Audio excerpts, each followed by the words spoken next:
Bueno, que sigue con nosotros. Damos la bienvenida a esta mesa a Eunice Rendón, consultora internacional en temas de seguridad y migración. Eunice, ¿cómo estás?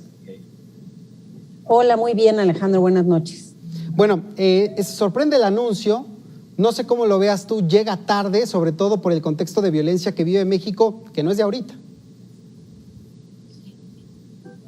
Pues sí, obviamente este anuncio, creo que es positivo el anuncio porque es un tema que ya desde hace tiempo, como bien dices, había que subrayarlo. Desde las elecciones pasadas se documentaron muchos casos de violencia política en contra de candidatos. Entonces me parece importante que ante este proceso electoral que tenemos, que va a ser un gran proceso electoral en el que se tomarán pues, decisiones el próximo 6 de junio de más de 21,000 cargos, más de 500 diputaciones federales, 15 gubernaturas, más de 1,900 presidentes municipales van a ser también elegidos, entre también cerca de 1,063 cargos en los congresos locales y más de 17,000 regidurías, síndicos y concejales van a ser elegidos en este próximo 6 de junio. Entonces, ante esta elección, me parece importante este anuncio que da el presidente y la secretaria Rosa Isela esta mañanera, en donde, bueno, por un lado, pues también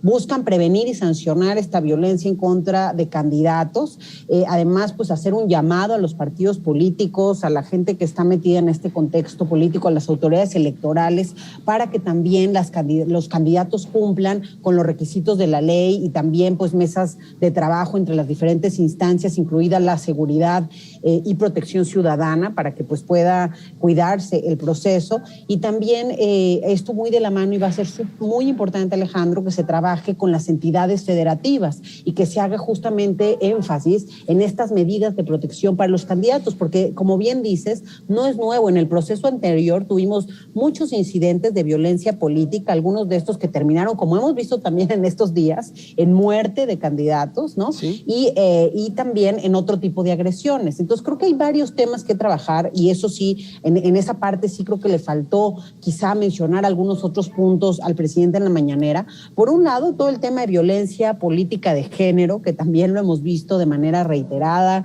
que se ha dado, incluso, bueno, lo que estamos viendo en procesos como el de Guerrero, si los candidatos han sido personas que han ejercido violencia y actos delictivos en contra de mujeres, pues ni siquiera deberían poder ser candidatos. Entonces, eso, entre muchas otras violencias que se dan en contra de las mujeres, más ante un proceso que por primera vez obliga a los partidos a tener pues la mitad de sus candidatas mujeres, y eso pues por supuesto también abona en esta violencia política que se ha dado a través de los años. Pero por el otro lado también la violencia política en contra de candidatos, porque tan solo entre febrero de 2020 y febrero de 2021 se han registrado 73 delitos relacionados con acontecimientos políticos, en los que 64 personas fueron ya víctimas de homicidio. Entonces pues no es un número menor. También vemos que esto se concentra en algunos estados como Oaxaca, Guanajuato, Veracruz, Guerrero, Morelos, Baja California y Jalisco. Muchos de estos estados también, Alejandro, hay que decirlo, tienen graves problemas en materia de seguridad. Son estados en donde delitos como el homicidio pues no han podido darse a la baja, ¿no? A pesar de que el resto de los delitos sí ha visto una reducción con el tema del COVID. Justamente el homicidio pues no ha logrado tener cifras a la baja de manera relevante en estos estados, en estas entidades. Entonces todo se combina en esos lugares, ¿no? El tema que ya hay un inminente riesgo por el homicidio en estos sitios, pero además se combina este tema político electoral, en donde pues hay ciertos procesos en muchos. Recordemos, por ejemplo, el tema de Oaxaca, de 572 municipios, casi 490, por ahí un poquito más, son municipios de usos y costumbres, entonces tienen dinámicas también distintas. Claro. Lo mismo pasa en algunos lugares, por ejemplo, en Guerrero. Entonces, bueno, ahí habría que hacer otro tipo de estrategias. Y vemos también violencia muy grave por cárteles en lugares como Jalisco, Morelos o Baja California. Sí, a eso iba con esta situación de la coordinación, porque bien lo apuntas, es necesaria, pero pareciera que apenas van a decidirse implementar estas estrategias conjuntas con las entidades. A mí me preocupa el tema de las agresiones a nivel municipal, porque es en donde han sido mucho más agresivas, en donde tenemos la mayor cantidad de personas muertas por esta violencia política, y donde también hemos visto, y seguramente tú nos puedes ampliar más el panorama, esta colusión entre autoridades con criminales, incluso también la poca profesionalización de las policías.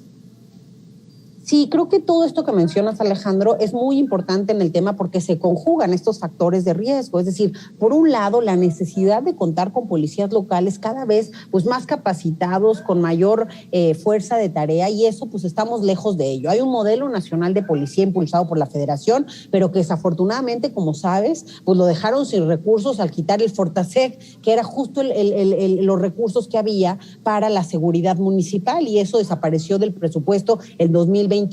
Entonces, bueno, eso pues lejos de ser una realidad, nos estamos alejando de ese fortalecimiento. Sin duda hay algunos municipios que le echan ganas y que ahí la llevan, sí, pero pues esta es una parte que va a estar todavía pendiente. Por el otro lado, también la configuración de los grupos del crimen organizado que se da en algunos de estos estados, y como bien dices, en ciertos municipios, incluso el crimen organizado pues tiene el poder político de nombrar casi candidatos y presidentes municipales, y eso tampoco es nuevo. Es parte también, creo que de los institutos, tanto en el Instituto Nacional Electoral, con pues trabajo de la mano con los institutos estatales, en donde con instancias, por ejemplo, recientemente firmaron ahí un convenio con la UIF, que me parece que es muy importante para que puedan ir detectando algunos patrones de riesgo en este tema de candidatos que han sido pues posicionados o puestos por el crimen organizado. Creo que ahí tiene que ir más a fondo en la fiscalización, en algunos temas relacionados con la seguridad, el INE, y ahí ya ha tenido menos experiencia. Entonces creo que en esta etapa y ante los hechos que están sucediendo, pues tiene que ir a más profundidad. Y bueno, vemos que durante el actual proceso electoral, el 76% del total de los políticos asesinados pertenecían también a partidos contrarios, digamos, al instituto político o al partido político que gobierna en ese lugar, en ese municipio o en esa entidad. Y el 87% también de estos crímenes que han ocurrido en el ámbito municipal, el 87%, como bien dices, han ocurrido además en el ámbito municipal. Sí. Entonces sí vemos que el municipio es, digamos, la célula más peligrosa para hoy ser candidato, digamos, según, y estos son datos de la agencia ETELEC, que además ellos pues se han dedicado a registrar todas las violencias políticas en las diferentes elecciones. Y bueno, el 90% de estas agresiones, de estas ya homicidas, digamos, son en contra de candidatos hombres, ¿no? Entonces, qué bueno también porque hay más de estos candidatos. Sí, y bueno, también otra cosa muy importante, más importante, Alejandro, que con lo que tú decías hace un rato, el 90% de estos crímenes han quedado impunes. Entonces, pues eso tampoco puede suceder porque eso anima pues a que más gente cometa este tipo de actos en este ámbito municipal. Entonces, hay un patrón de violencia, hay un riesgo inminente y es fundamental, como dices, y que no solamente sea el anuncio, como tú dices, sino que verdaderamente hay estrategias locales de la mano con las autoridades municipales, que es el ámbito más cercano, luego con las tareas también pues de las fiscalías, cómo van a dar seguimiento para que no queden impunes estos delitos, y por supuesto en el ámbito ya de la operación y la seguridad que se le den a los candidatos.